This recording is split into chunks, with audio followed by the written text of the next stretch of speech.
I'm so glad you could join me. Today, I thought we would take a second look at musical instruments of the world. You can check out my previous video. I'll leave a link in the description. Musical Instruments of the World, an illustrated encyclopedia. Let's take a look inside.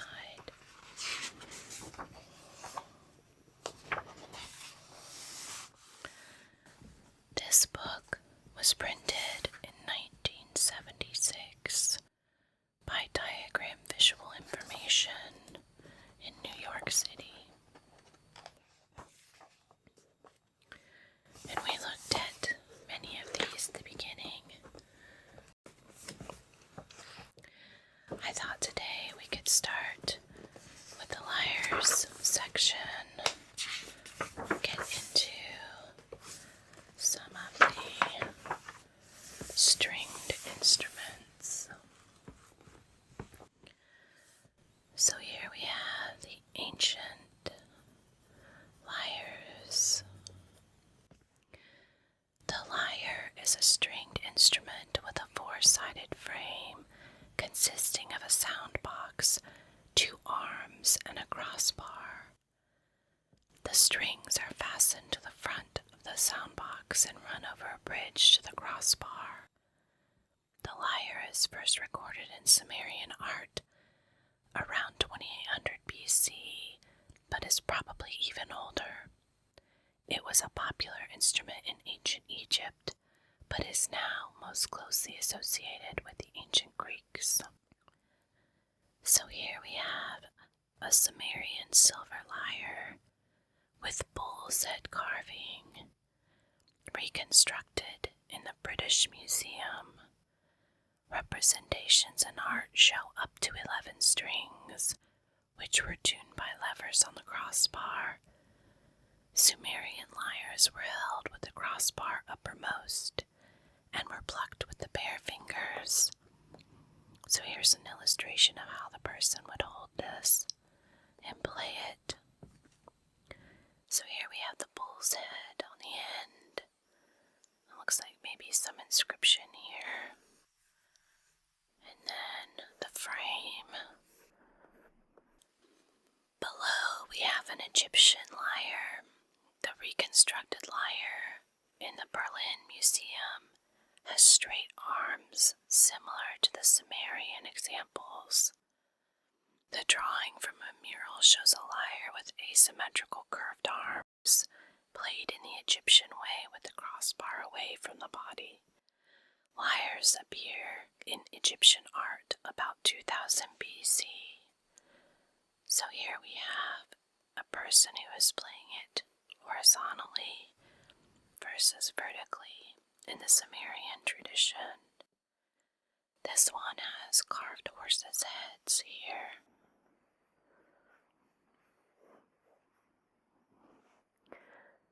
Here we have Greek lyres. The lyra has a bowl-shaped sound box faced in tortoise shell. So it's actually the entire shell placed over the base. In Greek mythology, the first lyra was made from an empty tortoise shell by Hermes, messenger of the gods. The lyre was essentially an amateur instrument. Professional musicians preferred the kithara, which is this one, a more sophisticated instrument with a larger box-shaped sound box made of wood. The god Apollo is often depicted playing a kithara, a symbol of harmony. The kithara, but not the lyra, was later adopted by the Romans. European lyres. Lyres were known in medieval times in Britain, Germany, France, and Scandinavia. The earliest examples may have been descended from classical instruments, but medieval European lyres have a characteristic appearance, with the body, arms, and usually the crossbar made from a single piece of wood. Plucked lyres have completely died out in Europe, but bowed lyres, a later medieval development, survive in Scandinavia.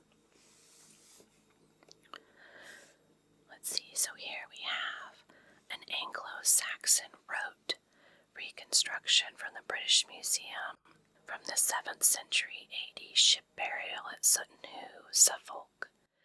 Similar plucked lyres with 6 strings are depicted in contemporary illustrations. So here is an illustration of King David playing a lyre, drawn from an 8th century English manuscript. So this is more of a elongated lyre that was played vertically as well. Coming across, and there's a cross piece there, and then attached at the bottom down here. They have tuning forks up here at the very top, tuning screws. Let's see, over here we have bowed lyres. The Grith is a Welsh bowed lyre that was popular in the Middle Ages and remained in use until the early 19th century. It had 4 stopped strings over a central fingerboard and 2 off-board drone strings. This one is the Cantel harp. It's a rare Finnish folk lyre made from a single piece of wood with an opening cut from the top on the left-hand side.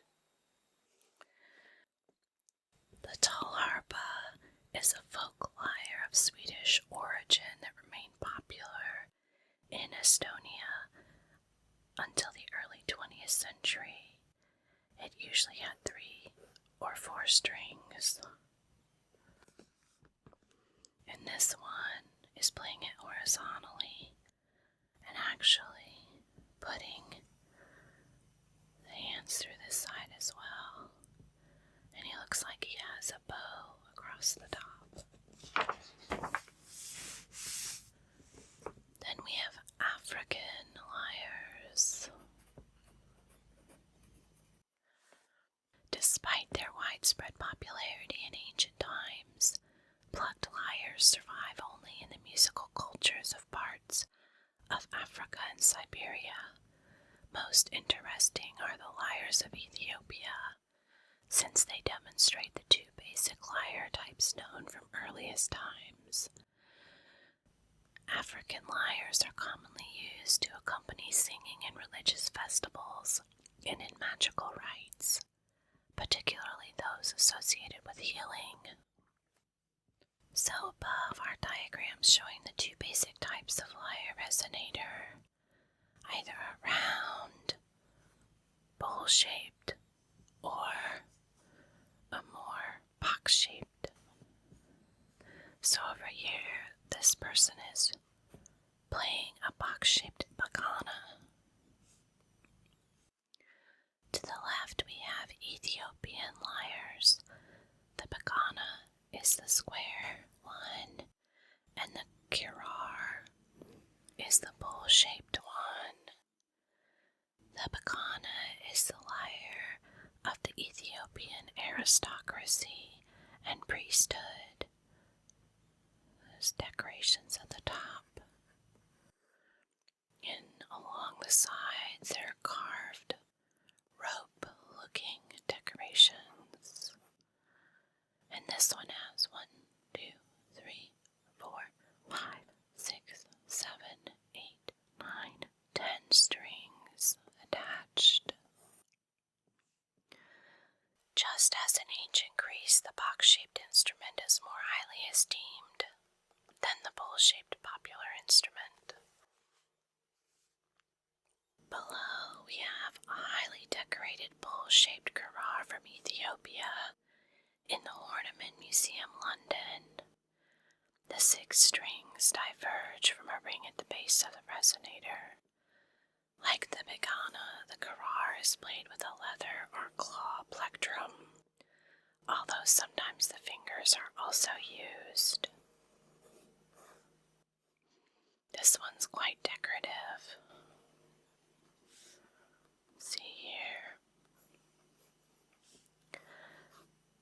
And across here, there's diamonds, carved, circles, a wave pattern, and then it looks like maybe beans or shells along the edges, and stripes down this section.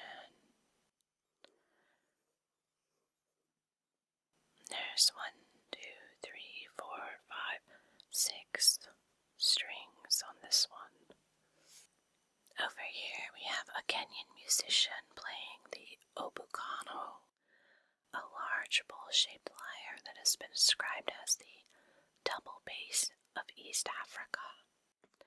The instrument has 8 strings, tuned by adjusting the rings on the crossbar. It's played with the fingers. Similar lyres are also widely found in Kenya. So you have the large crosspiece. Quite a large box down here, isn't it? Roped in cover. Here are lyres from the Sudan on this side, and from Uganda on this side.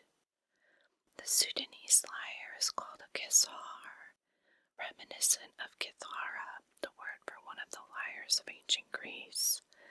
Not all Sudanese lyres are as primitive as this one. So you have, looks like 2 sticks here and one across the top. This looks again like an acquired shell of some sort on the base, and then the strings are roped onto the top and bottom. This is a Ugandan lyre that's decorated with beads and feathers. There's decorations hanging off of it and wrappings down the side, and then a round bowl-shaped box, a bridge here. 1, 2, 3, 4, 5, 6 strings.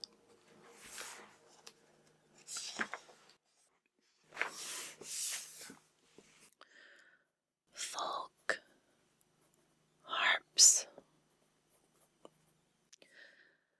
The harp is a plucked stringed instrument in which the strings run at an oblique angle from the sound box to the instrument's neck. There are 3 basic forms: the bow or arched harp, the angle harp, and the frame harp. Bow harps are today widely found in Africa and Eastern Asia. Angle harps are common in Africa, but are now extremely rare elsewhere. Frame harps are rarely found outside Europe.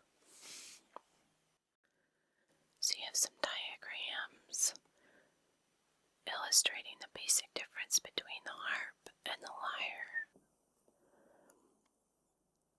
So the harp is this one, and the lyre is this one. So it looks as if the strings of the harp run at a diagonal or obliquely across to the sound box, whereas the lyre runs straight up to the crossbar supported, a rectangular versus a triangle. Here we have 3 different forms of harp. You have the C-shaped harp, or bow-shaped, the angle harp, which looks like a triangle, and the frame harp, which looks like kind of a pie wedge. This one is a diagram based on a Ugandan bow harp, showing 2 different ways of modifying the sound. by a string, so that the string is either attached to a peg for tuning, or it runs over a skin ring that gives a buzzing quality to the sound. Such fittings are quite common on folk harps. We have some bow harps from Africa and Asia. This one is a Sudanese harp, and it has the shape of a violin or fiddle at the bottom. And then up here is what looks like maybe a fish mouth at the end. Or I guess it could be a face with two horns on top. I'm not sure. This one is from Zaire, and there's a carving in the center of the neck. And then down below, let's see, this one is a musically primitive, lacking either tuning pegs or rings. However, it does have this carved figure on top, attached to a decorative box. There's a little face down here, diamond or bow tie pattern along the edge. This one is from Tanzania and Nigeria and Chad. And this one is a very elaborate Burmese harp on a display stand that is quite ornate and carved, as well as the harp is either carved or has inlays and is quite decorative. And these strings are wrapped around this curved portion, and then the extra ends hang down with tassels attached. This one is a Liberian Loma harp. This unusual instrument has a cord resonator into which is inserted a stick to serve as the harp's neck. The strings run to the neck from another stick lashed to the base of the neck, and a third stick completes the frame across the top.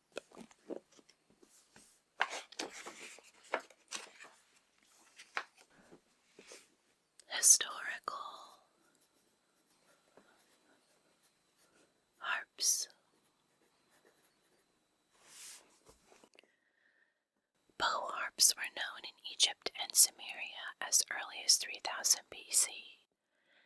Angle harps were a later development, probably originating in Persia and known in Egypt by about 2000 BC.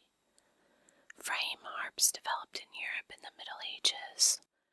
The earliest frame harps were small and sturdy, with few refinements, but progressive modification eventually resulted in the versatile orchestral instrument of the present day. An illustration of an Egyptian harp player based on a wall painting in the tomb of Ramses III, circa 1235 BC. This large erect harp was one of a variety of forms found in ancient Egypt. It was played with the resonator resting on the floor, and the hieroglyphs record the harper's song. So it's actually carved to look like Ramses III here. And then the harpist would play, and then these hieroglyphs had the song written out. This one is an Egyptian angle harp from about 1500 BC as seen in the Louvre Museum. Here we have Babylonian reliefs that show musicians with their harps. This one is from Rome, showing an angle harp. In classical Greece and later in Rome, the harp never enjoyed the popularity of the lyre.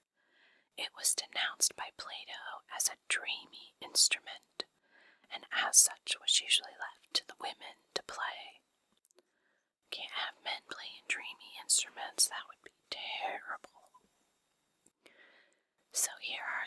examples of Egyptian harps. So this one is painted, decorated in that fashion, a little bit of a carving on the end. And this one is less curved and doesn't have the decorations like this one does.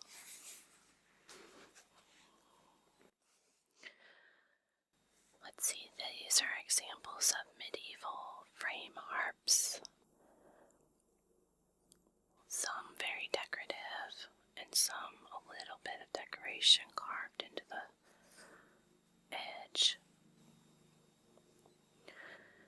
Here is a modern reconstruction of a medieval harp. And we have a drawing of a minstrel playing the Irish harp. This important instrument has changed little for 1,000 years, so still the same. One of the oldest surviving Celtic harps, known as Queen Mary's harp, from the Museum of Antiquities of Scotland in Edinburgh. It is commonly thought to have belonged to Mary, Queen of Scots. Probably dating from before the 15th century, it shows strong similarities to Brian Boru's harp. So here's an illustration of the ornately carved harp, the resonator box here, with some decorations carved in. Here is an 18th century Italian diatonic harp at the Gimenti Museum, The Hague. Popular as a solo instrument and occasionally used in the orchestra in the 17th and 18th century, the diatonic harp had a greater range than the Celtic harp. It was, however, limited to the notes of a single key. And this one is beautifully drawn little people or cherubs playing lyres. Actually, it looks like they're. Here we have one drawn playing a fiddle or violin. And then this one you can't see what they're playing, but the base has carved feet and tiers of decoration. And then the resonator box has angels playing harps and other decorative embellishments. And on the top here, there's a face and then more vining, it looks like, or flower carvings along the edge.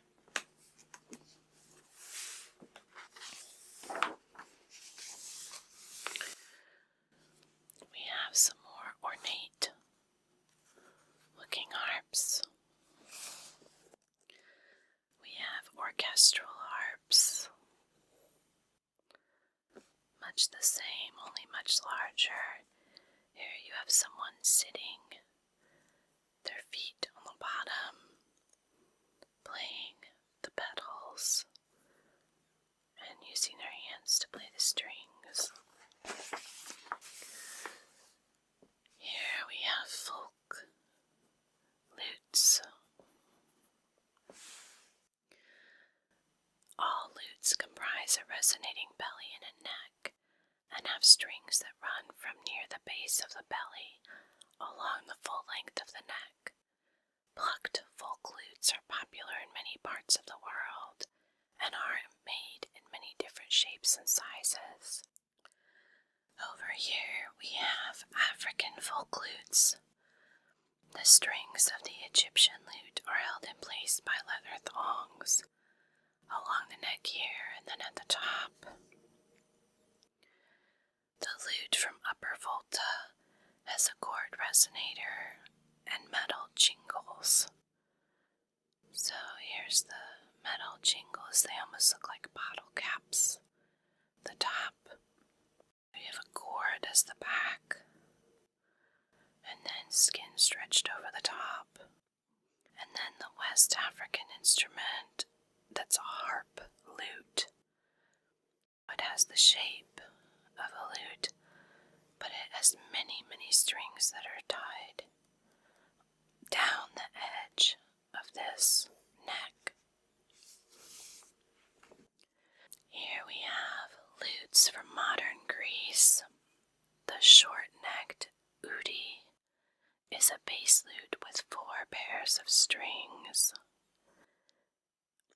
And this more popular long-necked bouzouki is a fretted instrument with strings arranged in double coursers. So these are paired up, whereas these are singles. And then here is someone playing this longer version of this one. This one is the Roman kobza, and it has a very short neck. And then here's the tuning pegs, and it has that 90-degree angle almost. A little bit of carving in the body. This one is a Yugoslavian beauty, and is also short-necked as well, and used as a melody instrument. And this is what playing the udi would look like. You have the Yugoslavian tambura. This one is fretted, and it has those raised bars across the neck. And the tuning pegs. And it says long-necked lutes were brought to the Balkans by the Turks in the 14th and 15th century, which is this example called the saz. And then this one is the waisted tar, because it has a waist or an hourglass figure. Quite the curvy instrument. Both have movable tied gut frets.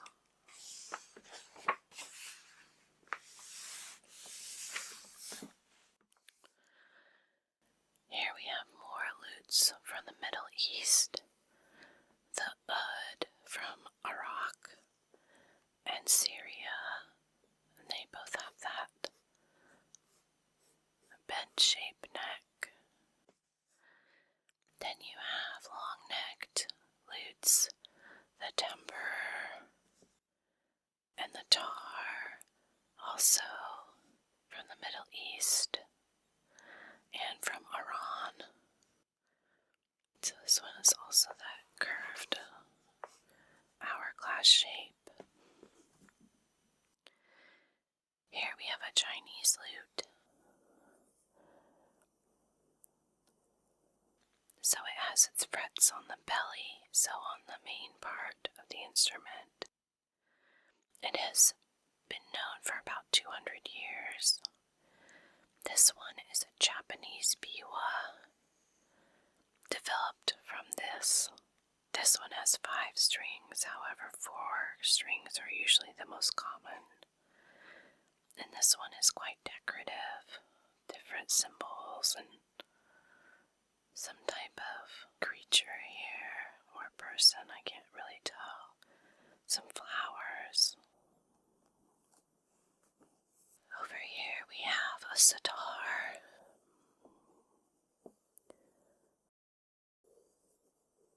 Widely rounded bottom with frets on the neck and tuning pegs at the top, and then actually along the neck as well. They are North Indian instruments related to the veena, an Indian zither. So here is how a sitar player would play, seated with the instrument on the floor and then running up towards their shoulder. This one is the tambura, the classical drone lute of India. There are 4 strings and no frets across the neck or body. 4 tuning pegs at the top for the strings. This one is called the Mayuri or peacock sitar. It's a beautiful South Indian instrument that may may either be plucked or bowed, so you can play it like a violin or use your fingers. The body is nestled into a carved peacock, and then they actually still have peacock feathers underneath the neck. It's fascinating.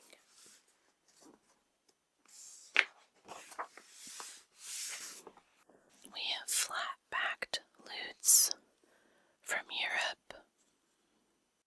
The first one is the Russian balalaka. It has a characteristic triangle belly. This one is a fish-shaped lute from the Portuguese. Love it. The eyes and the gills, the fins. This one is a Ukrainian bandura, a large lute with stopped strings attached to pegs on the neck and drone belly strings as well. So here you have them tied here and then up the length of the neck. Bit of decoration. This one is the bandurria, a small Spanish folk instrument. Here we have ramkis, or primitive folk guitars from southern Africa. These homemade instruments were originally covered with skin or cord resonators, but old tin cans are found to be an excellent substitute. So you have one that's a little bit more rectangular, and here they've made it out of some kind of sunflower oil box, maybe, or paraffin. Paraffin oil, I think, is what it is. Renaissance lutes. So we're just moving closer in time. That rounded back, flat front, and angled neck.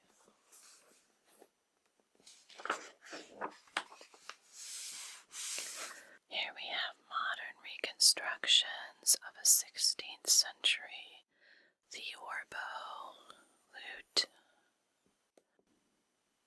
This one as well. This one is, they both have like a weird complicated neck. This one has like 3 tiers of tuning forks, and each has a own layer of strings. Interesting. This one is a theorbo lute, a hybrid instrument. So you have the bent back here and a regular long section here with strings to both. These are chitterons with 1, 2, and 3 sound holes. So 1, 2, and 3.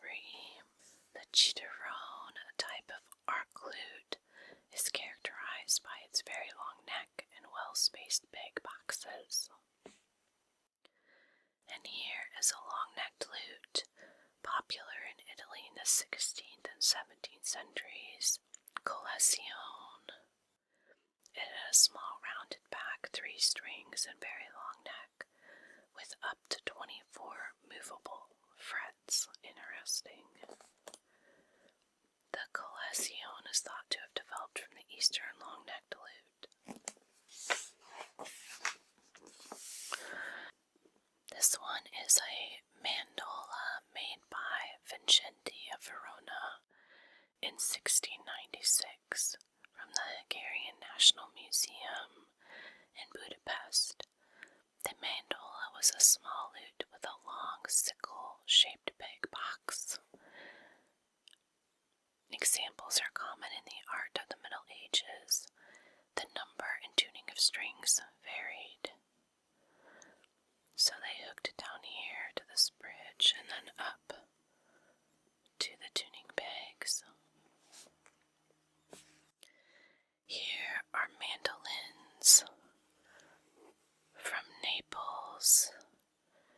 originating in the 18th century and still played today. This one is Neapolitan. Stripes down the front, some decoration around the sound hole. And this one is also a Neapolitan. Usually has 6 to 8 strings. This one is much more elaborately decorated with a floral vining motif and a decorative cover for the sound hole.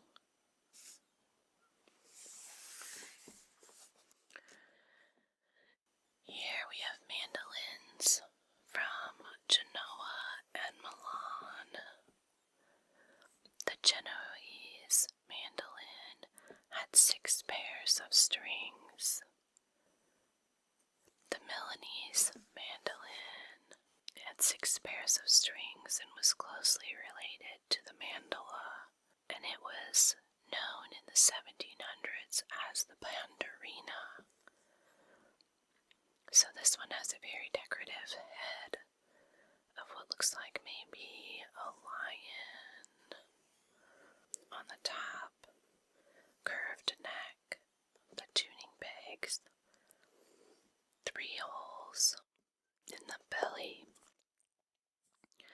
This one has a very decorative cover for the hole in the belly, and the top is wider with the tuning pegs alternating.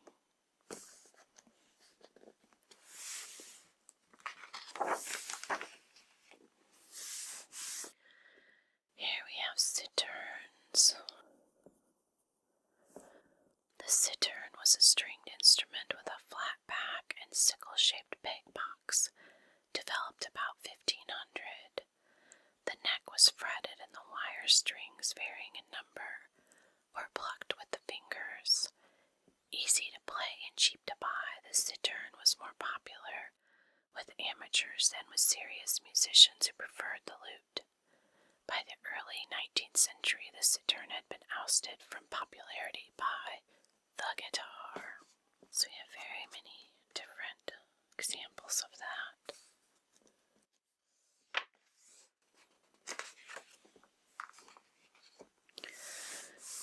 Here we have historical guitars. Here we have a Gittern or medieval guitar from the British Museum, London. The Gittern's body and neck were carved from a single piece of wood. A hole was pierced behind the fingerboard for the player's thumb. So you have a picture here of how they would hold it, almost like they were holding a child. We have a vihuela, an important plucked instrument of the Renaissance. And it looks like it might have 4 or 5 holes in the belly. It was confined almost exclusively to Spain, where it was generally associated with the aristocracy. Here we have a chitarra battente, an Italian form of a guitar from the 17th and 18th century. It had a quite deep body and vaulted back, and both the sides and back were made up of long, narrow ribs. The strings, usually arranged in 5 double or triple courses, were metal and played with a plectrum. Very pretty vining decorations on the side. Here we have a late 17th century guitar, developed from the Gittern. The earliest guitars had 4 double strings, tuned like the inner 4 courses of the lute or vihuela. This one has a little bit of decoration at the bottom.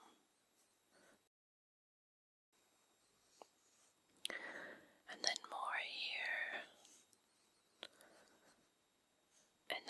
the sound hole. Pretty decorations as well on the top. And here's a picture of how they would hold this guitar.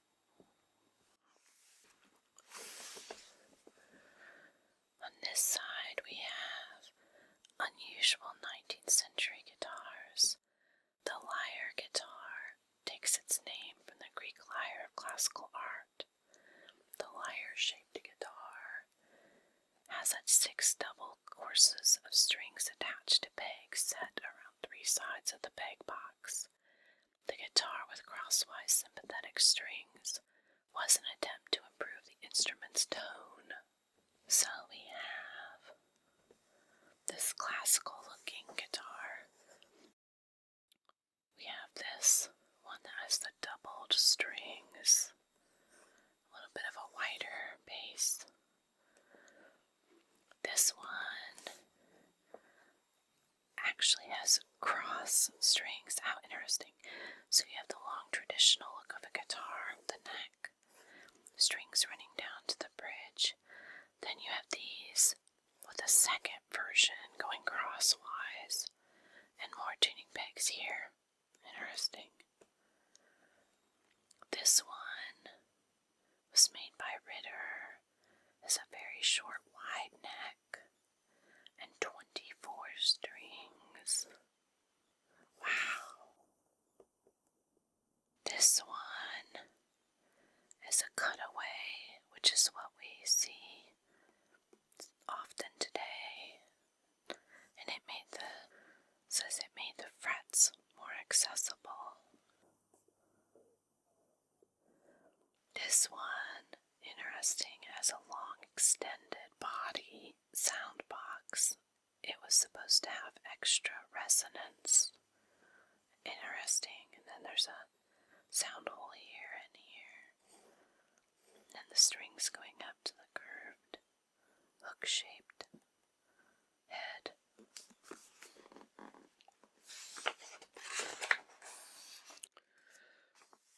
Well, the next section is classical and acoustic guitars, so I think we'll stop here. I hope you enjoyed seeing a little more from this musical instrument book. And as always, I hope you're taking care of yourself and sleep